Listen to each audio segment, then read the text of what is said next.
Hello and welcome to Good Company with Aaron Lewis, and that is myself, and I'm with Matthew Sparks, and we are going to be calling this series Matt and Aaron React, or vice versa, and we are going to react to people on the internet, celebrities, antagonists, irritants, yep. Politicians. That falls under irritants, doesn't it? Really, politicians. Yeah.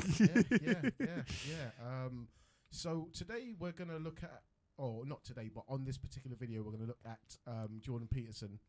I think it's Jordan Peterson's most savage comebacks, and it's a highlight compilation. So we're going to just obviously see what's happening with the video, react, stop it if we need to, obviously explain what we feel about it.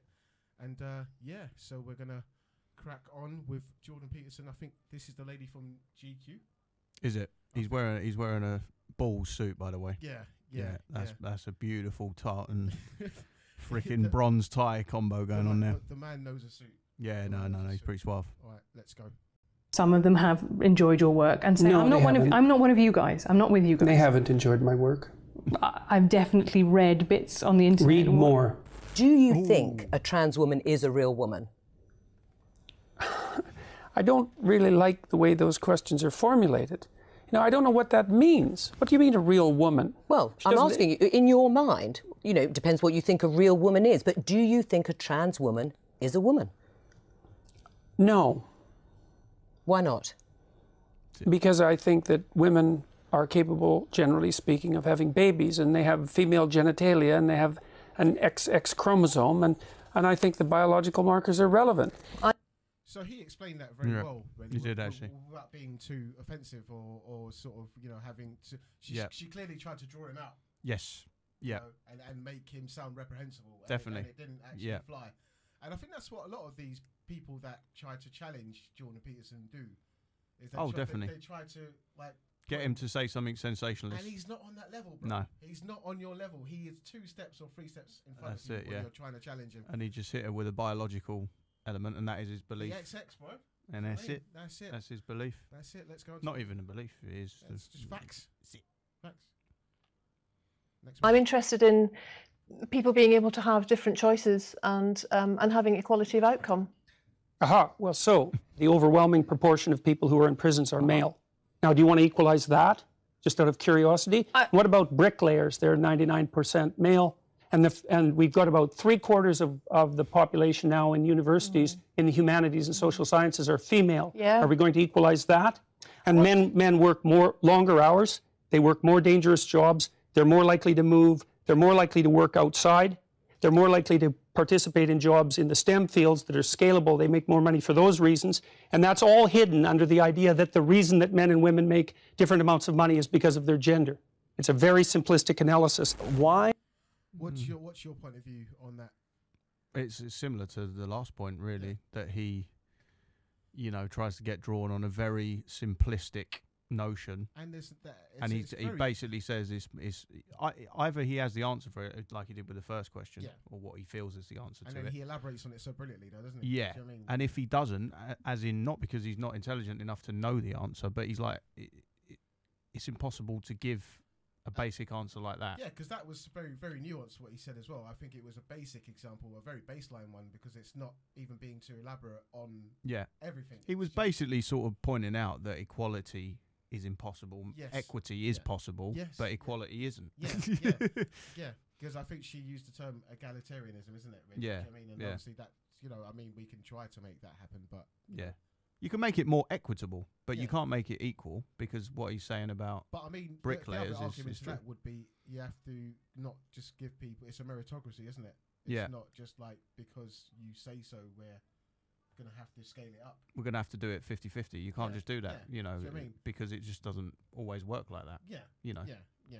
Like at the moment, it's a bit like saying, and it's sort of like, I've heard an argument before where people sort of say they call for more rights in a certain area, and then it's like, well, hold on a minute, we haven't even got rights in the less progressed area. Yeah. So, like, for example, with trans rights, there's other rights that have been fought for a good 300 or so more years than that haven't fully got there yet. Absolutely. Obviously, it's running before we can walk, essentially, isn't it? Yeah. Within these sort of things. But we'll move on to the next clip. Why are you against the use of alternate pronouns? I'm against the use of legislation to determine what words that myself and other people are required to utter. What a great answer as well. You're not changing my words out of my Yeah. mouth. Do you know what I mean? Yeah. Straight up. But would you use alternate pronouns if a student asked you to? I think I've made my position on that clear already. Well, perhaps not to our audience at home who are just being introduced to this. Would you use alternate No. pronouns? And why not? Because I don't believe that other people have the right to determine what language I use, especially when it's backed by punitive legislation. And when the words that are being required are the constructions, they're artificial constructions of people I regard as radical ideologues whose viewpoint I do not share. Until women got full legal rights, they could own property for themselves, they could work. Essentially, they were owned. They were first owned by their fathers and then by their husbands. Status to the domination by men. Yeah. You already said that you thought that what emancipated women primarily in the 20th century was technological revolution. No, not primarily, but that's one of two. I think that's two things. It's not primarily, eh? No, you don't think the pill was a primary force in the emancipation of women? I think or the invention of tampons, let's say, or the provision of proper sanitary facilities, toilets, and that sort of thing. You're thinking instead it was the action of courageous feminists in the 1920s that produced a social revolution that overthrew the patriarchy. That's your theory. Yeah, I think that's a foolish theory. I don't think we're laughing at the premise of what she said, but I think it's more the way he kind of made it. What's your opinion on that? He's clearly stated what he feels. He's definitely, yeah. I actually think he's been more. What's the word? He's been more opinionated in that one than the other two. He's definitely more opinionated because actually, what he's saying, in my opinion, it's a combination of those things. Because without suffragettes and all the rest of it, he's right in what he's saying. The other thing had a massive impact as well. But to say that men were just going to not give up, concede any sort of power whatsoever if women didn't stand up for their rights. It's I don't think that is right. That's a fallacy. Yeah. It is. I love the student ones. Let's go to the next clip.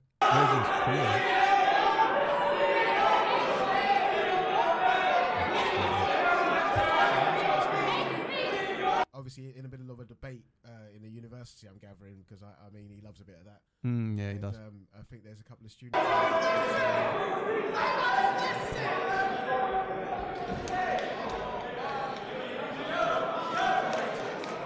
That's pure narcissism at work, by the way. 100%.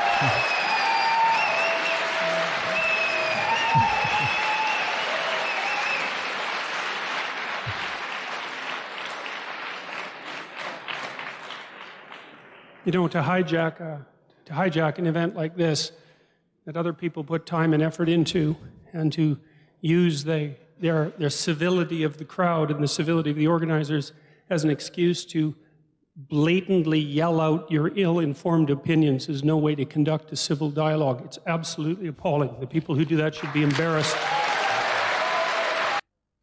The phraseology there was superb. Yeah, it was like being told off by a teacher, isn't it? Yeah, you know, when you're banged to rights you and cannot say anything. Mr. Barnard's got hold of you and the breath's in your face. He's done that. Yeah, Like, do you know what I mean? Yeah, There's nothing they can come back with on that. Nothing. He's won that one. My idea of the patriarchy is a system of male dominance of society. Yeah, but that's not my sense of the patriarchy. So what's yours? Well, in what sense is our society male-dominated? The fact that the vast majority of Just on that one, and I don't want to sound like I'm being empathetic to either way, but is society male dominated to you, or is there a bit of a turn now? No, it still is to a degree, I think. But then again, it's a difficult one because we are, I suppose, when I say we, it's all individual for a start, and then. Obviously, men. Everyone's going through their shit. Yeah. And obviously, men biologically have less. What's the word? Responsibility. Yeah. If you know what I mean. I mean, this is what obviously Jordan Peterson's advocating for is that that he's worried about younger males or even like males in general not being the best they can be. Mm. And obviously, I think he's been quite demonized by women for that. Yeah. Have you seen that new film that this woman made about him? No. Yeah, so this woman called Olivia Wilde. I've been watching quite a lot of stuff on I've YouTube. heard of her. Isn't she an actress? She's an actress, but she made a film about Jordan Peterson. Basically, I think it's called something to do with what, incel or whatever. Right. So it's like that he's encouraging them nutters. Yeah. Them young nutters. Yeah. So I don't really think it's a film I'd watch really, because I respect Jordan Peterson too much. I think like, even for me, watching some of these videos, I feel they make a lot of sense. And why shouldn't they? How can she attribute that to him anyway? Like, when has he ever advocated for violence on behalf of men against women? Yeah. Never. Yeah. As far as I don't know enough about it, but as far as I understand it, that is what incel is, isn't it? Really? We'll have to probably get the proper, definition up for it on the phone. Let's have a look. It does sound a bit irksome. That's the premise of that film you've just told me. Let's get the premise of the film up then, sort of thing. Olivia Wilde. Incel. Irksome.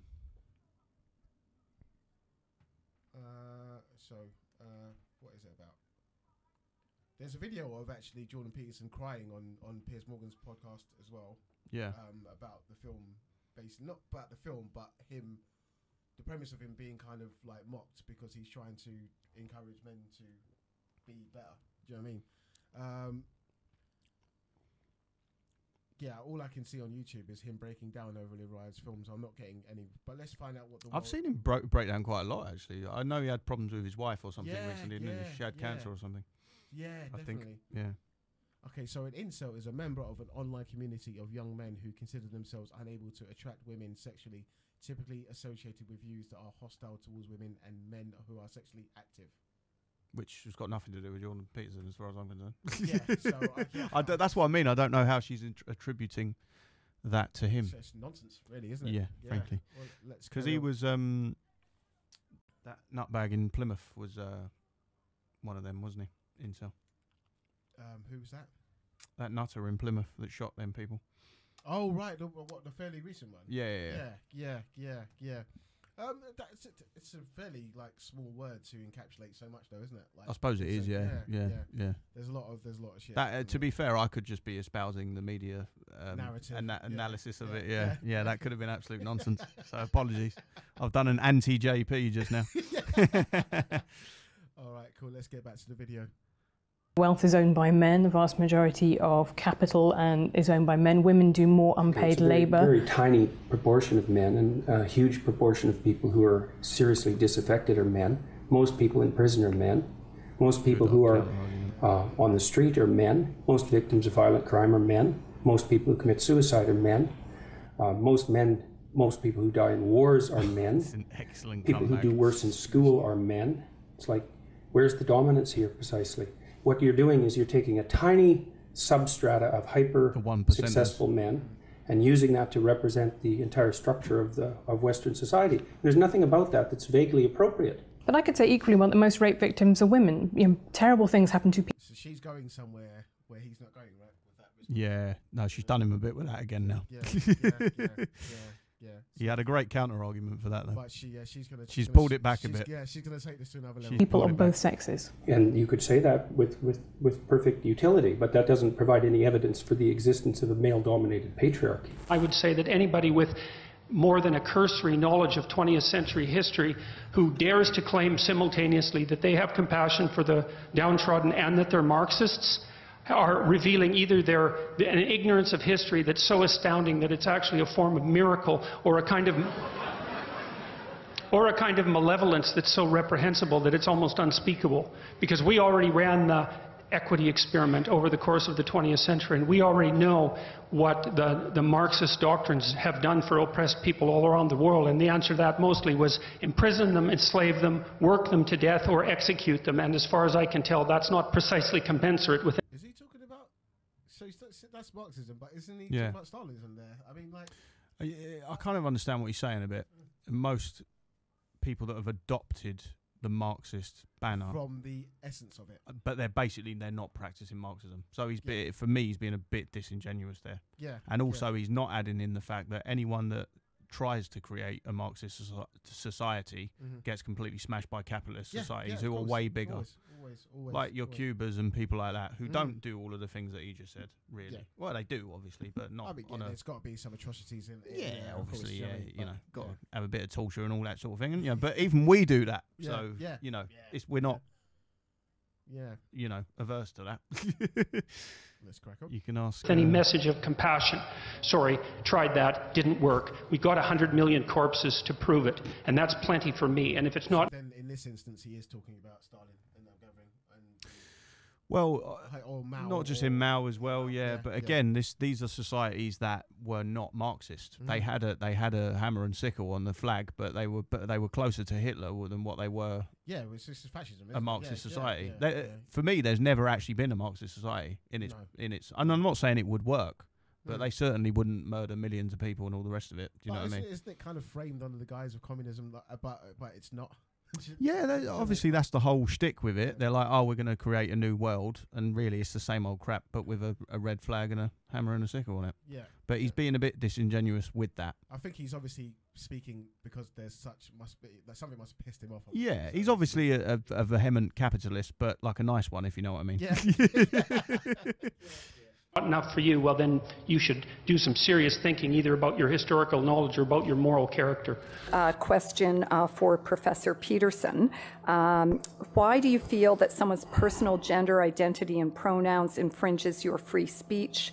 Can one not also argue, based on your interpretation, that professors can use racial slurs in their classroom and that the inability to do so would violate their freedom of speech?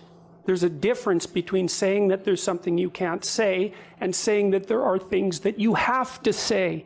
And I regard these made-up pronouns... Is that a good point? I think so. Yeah, he smacked it with that. Yeah.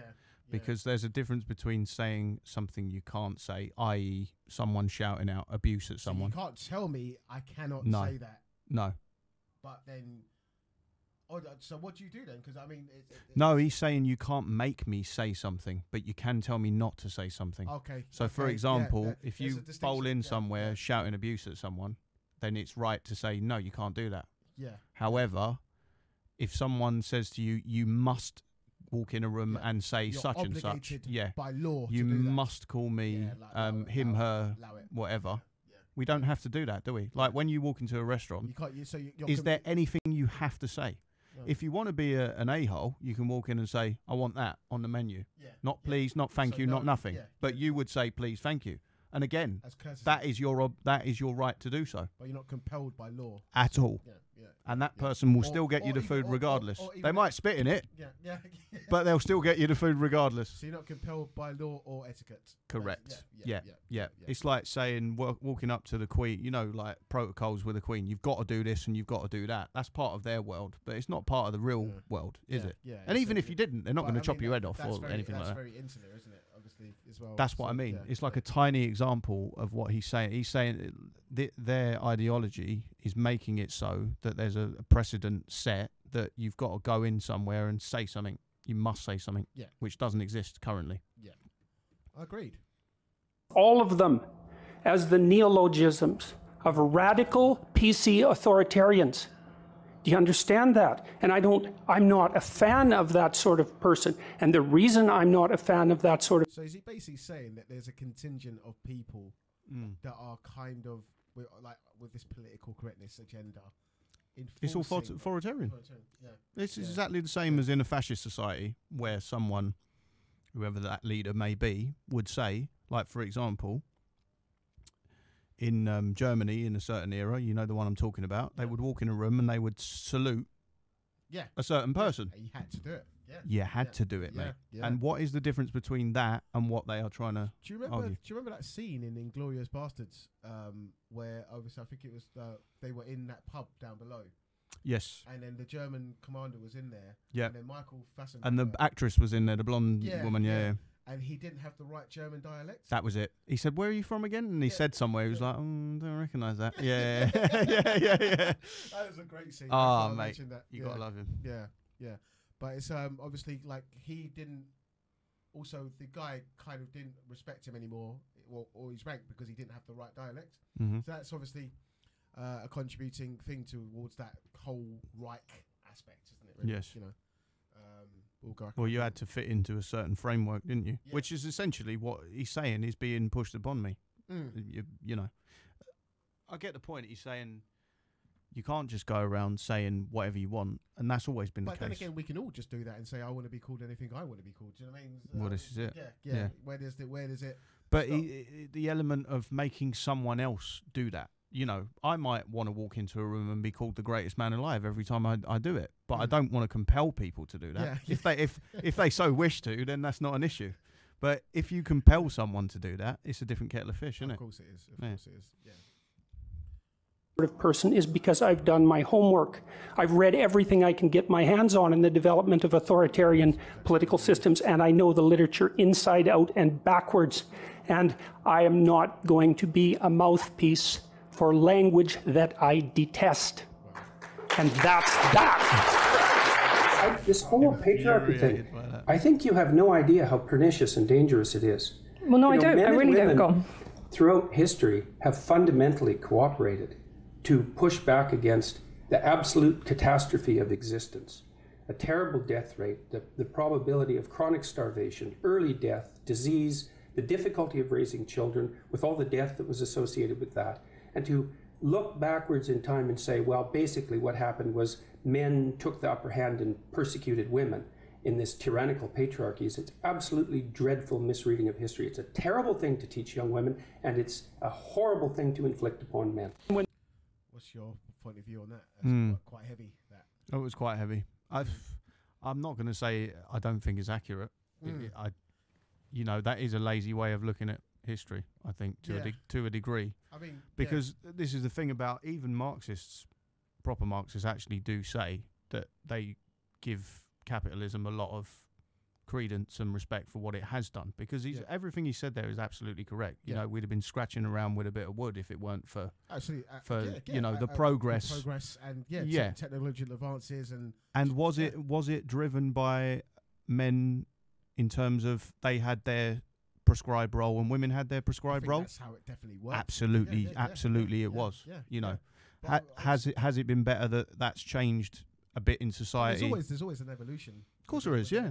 You know what I mean? So obviously we're at that point now where this is an issue that at a crossroads, possibly. We need to find out where we all fit in. Yeah. In this reality, really. Yeah. You know what I mean? And that's one of the things we've lost from more of an equilibrium. It's not to say that equilibrium hasn't been a good thing in some ways. But like you say, defined roles being lost. But it's probably like because we don't talk anymore, we just shout and sort of like, you know, what we want rather than a discourse that everybody could be comfortable with. I think I kind of feel like, you know, a lot of. But then is that something that is now, or we think it's now? Because before, wouldn't the discourse have been shut down? Maybe you got me there. Because discourse wouldn't have been a thing, would it? In certain societies in the 1940s, you said, "What? You got an opinion? Shut up." Yeah. No, you got. You're not allowed an opinion. You got me there. Yeah. No, absolutely right. Spud. Right, let's crack on. When the Marxists say, well, that wasn't real Marxism, what it really means, and I've thought about this for a long time, it's the most arrogant possible statement anyone could ever make. It means if I would have been in Stalin's position, I would have ushered in the damn utopia instead of the genocidal massacres, because I understand the doctrine of Marxism and everything about me is good. It's like, well, think again, sunshine. You don't understand it. You don't don't understand it, and you're not that good. And if the power was in your hands, assuming you had the competence, which you don't, you wouldn't have done any better. And even if you had, there would have been someone else waiting right behind you to shoot you the first time you actually tried to do anything good. That's right. And that's what happened to all the old guard who ran the damn revolution. Right. Stalin rounded them all up and shot them, along with their families and millions of other people. He's leaving this out. So even if it's a good point what he's making, but he's being a bit he's leaving out the history that suits him. Yes. So he's saying, "Oh, Stalin." Yeah, but where did Stalin come from? I think he's been deliberately hyperbolic, though, isn't he? Yeah. But if he was to tell the whole story, it was Lenin who started Russian communism, and he died, and then Stalin came in. But he's making it sound like communism began with Stalin, which is disingenuous. Bolsheviks, yeah, the Bolsheviks. Yeah, but Stalin was the leader of the first communist republic when they shot them all up against the wall. Yeah. Majesty the Queen and all that business. Is that the Tsar? Yeah. Which obviously was the contributing factor to World War I, was it? Or am I missing? Oh, that was Ferdinand, wasn't it? Franz Ferdinand, yeah. Rio and Les. If you do happen to be that avatar of moral purity that you claim implicitly, the probability that you'd get to act out your goodness in relationship to those possessed by your ideology is zero. Is being sensitive to offence such a problem, though? Like, we would have previously called that manners. It's a terrible problem. So imagine you, okay, so the rule is you can't offend anyone, all right? Let's say you're speaking to one person, I can't offend you. All right, fair enough. What if I'm speaking to 10 people? Do I get to offend 1 in 10? How about 1 in 100? How about 1 in 1,000? You're going to come out on stage and you're going to say something important about something vital, and you're not going to offend 1 person in 1,000?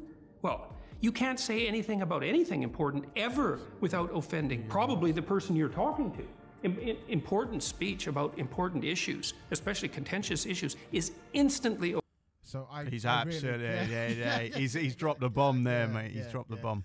And I think the video is kind of nearly at the end, and I think he's done the most important point of the whole thing, man. Like I feel like when you're kind of dropping bombs and you're kind of saying, and that's why even with me in my life as well, if I said exactly what I thought in every situation, it would be horrible. It would be horrible. Of course it would, yeah. And everyone has that built within them to know when to say certain things. Sometimes you mess up and you say it and it causes a mare. Yeah. Do you know what I mean? Yeah.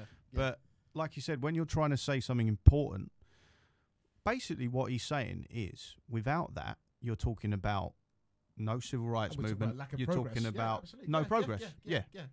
All these different things. Do you think that someone's not going to get offended? They absolutely are. Yeah.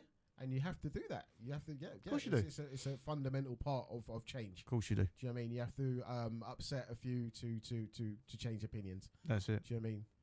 But also, it's one of those things where you have to also. But not to intend to offend. No, obviously. no. Of course, yeah. That's the distinction I was just going to make. Yeah. Thanks for completing my point. Offensive. And so the video from Jordan Peterson ends there. I obviously we're going to be doing much more of these reaction videos. So if you did enjoy it, please like and subscribe to the video. I've been Aaron. And Matt. And see you on the next reaction.